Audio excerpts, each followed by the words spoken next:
Buenas tardes, compañeros. Mi nombre es Cristian Barajas, soy bombero y enfermero del Cuerpo de Bomberos Voluntarios de Ocaña. Primero que todo, les vengo a hacer saber cuál es la salida de emergencia y cuál es la ruta de evacuación y el punto de encuentro, el cual, como vemos, la salida de emergencia es la puerta y en el pasillo están las flechas para indicarnos el punto de encuentro, que es la cancha. Como ya saben y leyeron las diapositivas, el tema que me correspondió a mí fue paciente politraumatizado, ya que como nosotros, organismos de socorro y primer respondiente, debemos tener en cuenta que es un paciente politraumatizado. Seguridad, colaborame con seguridad, por favor. Vale, la seguridad es el escenario prehospitalario.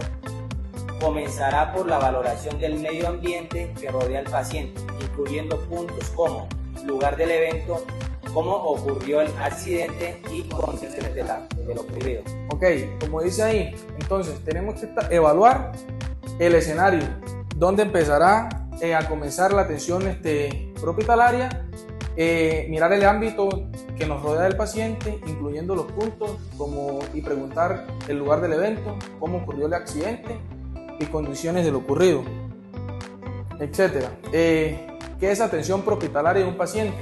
Debe caracterizarse por una evaluación, estabilización, traslado rápido, se determina en pocos segundos el estado ventilatorio, circulatorio y neurológico de la persona, identificando las necesidades vitales y así poder iniciar el manejo inmediato de la afección del paciente. Este procedimiento debe ser lo más rápido, por ello nuestro esquema de evaluación es jerárquico y organizado. Ok, como ya sabemos, la atención prehospitalaria, APH, ahí nos indica que debe ser rápido. El traslado, tenemos que determinar en pocos segundos el paciente, cómo está ventilando, el sistema circulatorio y el neurológico, y proceder a llevarlo lo más rápido posible a un centro asistencial. Paciente politraumatizado. Toro, para vos, ¿qué es un paciente politraumatizado? O te voy a hacer una pregunta. Un paciente politraumatizado, para vos, un ejemplo, un paciente que está en una cita médica, una PS, y le da una lipotimia, ¿es un paciente politraumatizado? No.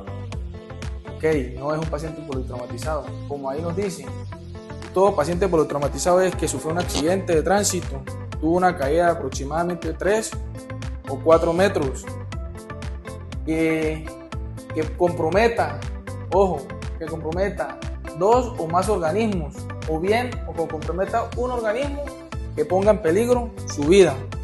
Eso es un paciente politraumatizado. Aquí vamos a ver la valoración inicial de un paciente politraumatizado. Toro, léeme el paso 1, hazme el favor.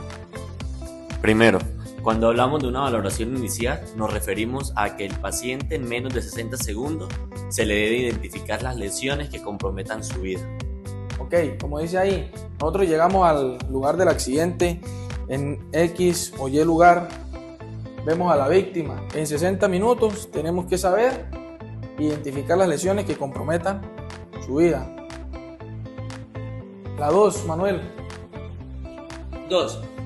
Se debe iniciar cuando nos vamos acercando al paciente y de una manera general identificar si se mueve, cómo respira, deformidades, hemorragias y color de piel, si es fría o sudorosa. Bueno, al llegar al lugar del paciente, nosotros debemos generalizar, identificar cómo se mueve, si respira, deformidades. ¿Para qué? Para pedirle al conductor de la ambulancia que nos traiga los materiales que necesitamos para así controlar una hemorragia o una deformidad o una fractura, si es expuesta o tiene algún esguince en algún miembro inferior o superior. La tercera, que hay que tener mucho en cuenta, evitar distracciones que nos puedan afectar la integridad de los rescatistas y de los lesionados, la popular visión del túnel.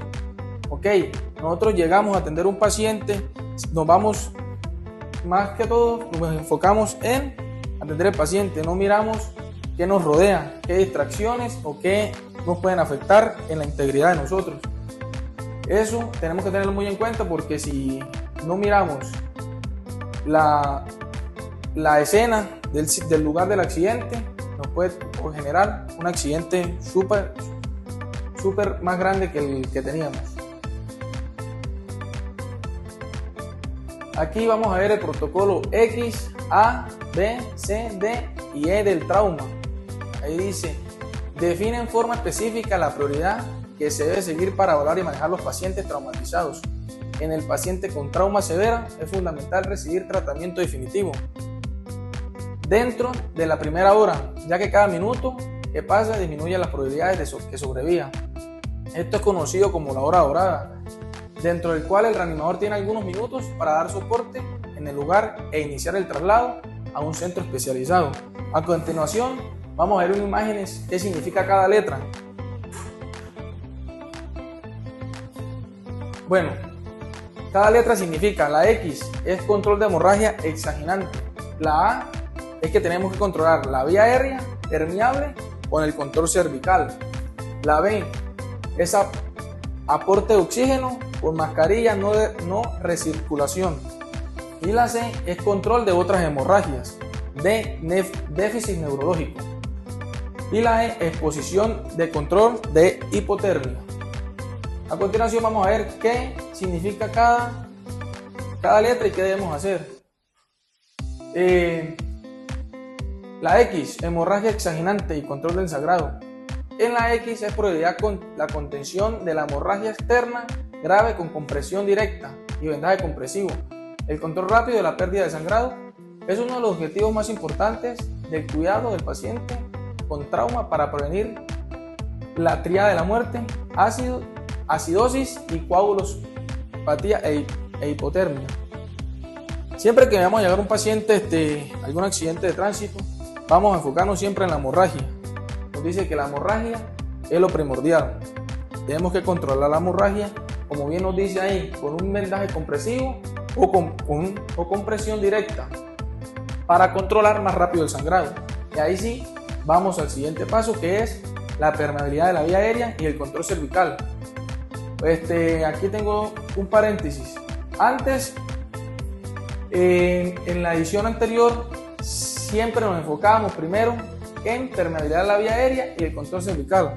Ahora es el segundo paso, ya que la hemorragia es la que nos compromete y es probablemente que el paciente se nos complique en el lugar de la escena. Dice, permeabilidad de la vía aérea y control cervical. Aseguremos la permeabilidad de la vía aérea con apertura y elevación del mentón, subluxación mandibular con control cervical y colocación de pacientes inconscientes de un dispositivo de cánula orofaringia tipo Guedel. Existen varios dispositivos para mantener el conducto, como las cánulas orofaringias, nasofaringias y la mascarilla laringia, y el combitubo, que son útiles para evitar las obstrucciones de la vía aérea. Aquí vamos a ver unas imágenes de cómo tenemos que controlar en la vía aérea y el control cervical. La lengua y el epiglottis causan obstrucción. Hay que inclinar la cabeza con la mandíbula y hacerle una tracción a la mandíbula sin inclinación de la cabeza para poder ponerle el collarín y que la vía aérea esté permeable. Vamos ahora con la ventilación y la oxigenación, que esa es la letra B. Resulta fundamental valorar la ventilación y la oxigenación, y el hecho de tener una vía aérea permeable no asegura la adecuada ventilación. Por esto el reanimador valora la función ventilatoria y corregirá eventos y complicaciones. En caso en que los pacientes, si la respiración del paciente es adecuada, pero hay insuficiencia respiratoria o hipoxia, ¿qué es una hipoxia o una insuficiencia respiratoria? El paciente se está quedando sin respiración, por el trauma no puede respirar bien. El segundo punto es, si el paciente tiene cierto nivel de alerta y su respiración es inadecuada. Y el tercer punto, si el paciente no está alerta y la respiración es inadecuada. Aquí vemos algunas imágenes de los sistemas no invasivos de oxigenación.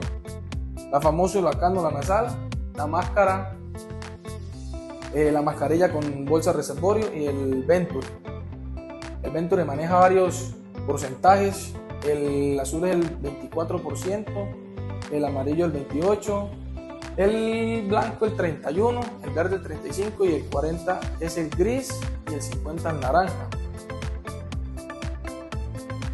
Vamos a la C es la circulación y perfusión.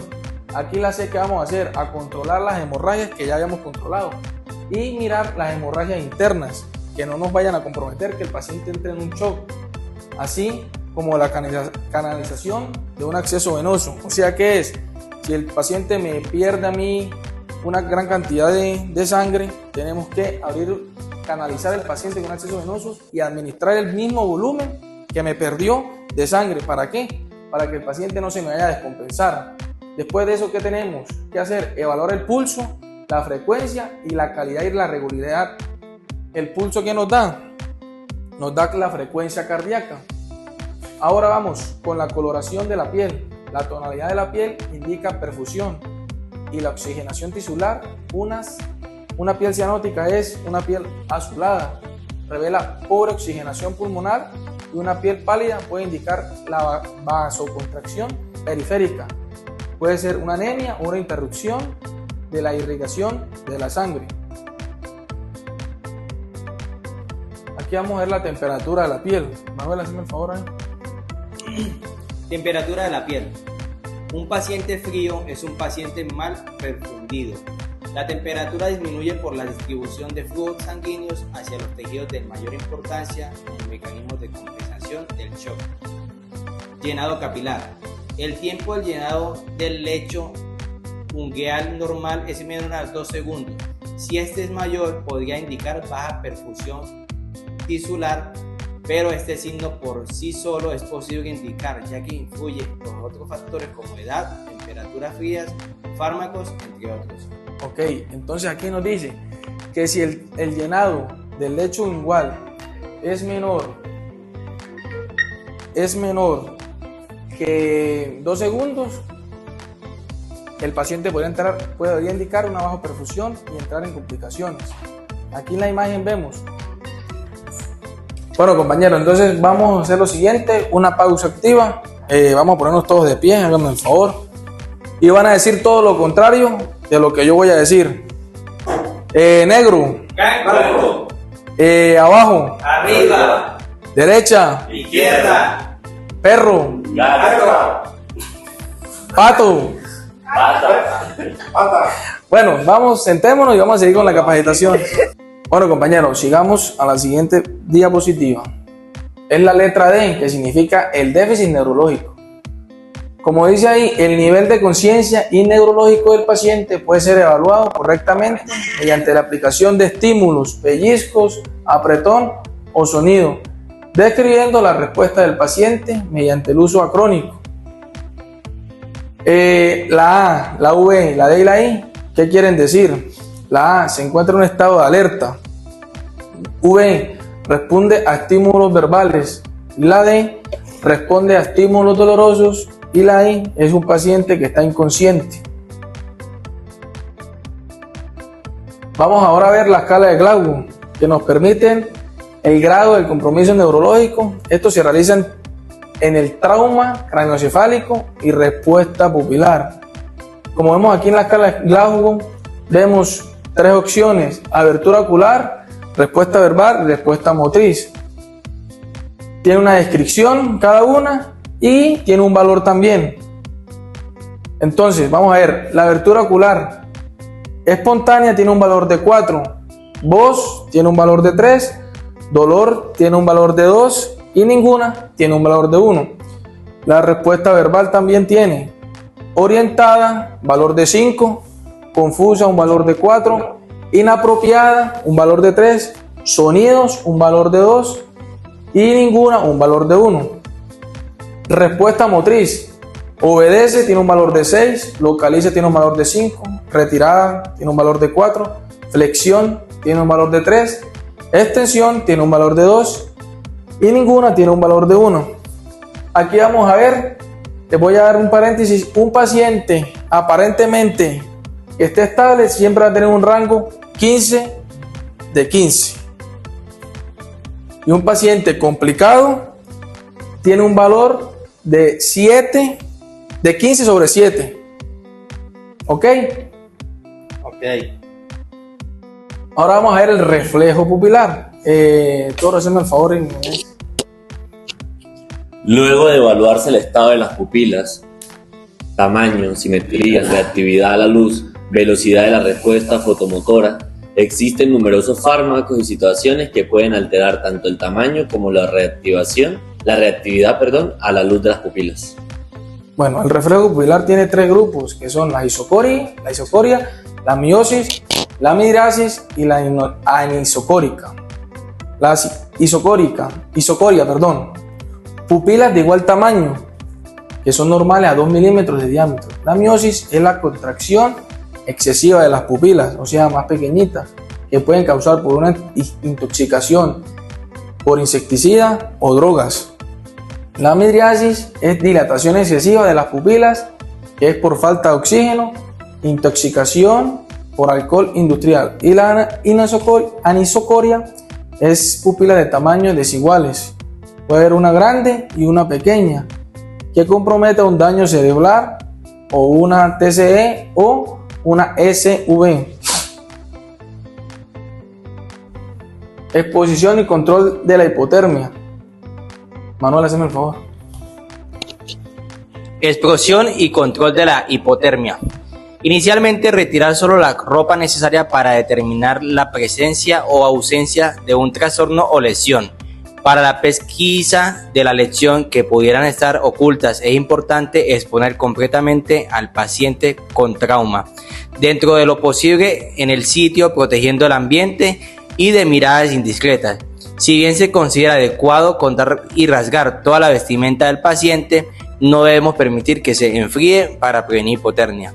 Es necesario retirar toda la ropa gruesa o constrictiva que pueda enmascarar una lesión o un sitio de sangrado. Una vez expuesto, el paciente debe cubrirse. Exposición y control de hipotermia. Voy a poner un ejemplo de un accidente de tránsito. Una paciente femenina tuvo un trauma de tórax.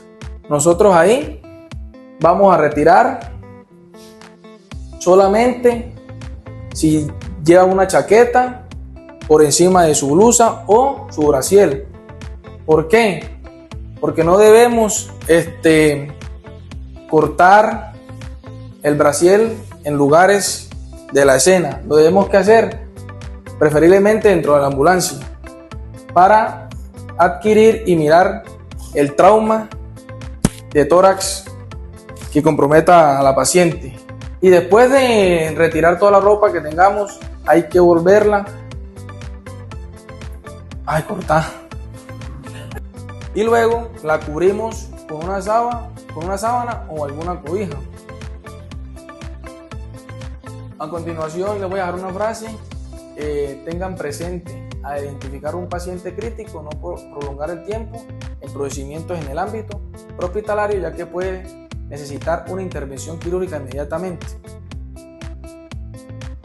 Gracias. A continuación les voy a presentar una evaluación que tiene un tiempo de 10 minutos para resolverla, que consta de 5 preguntas, el cual tienen que responder en silencio.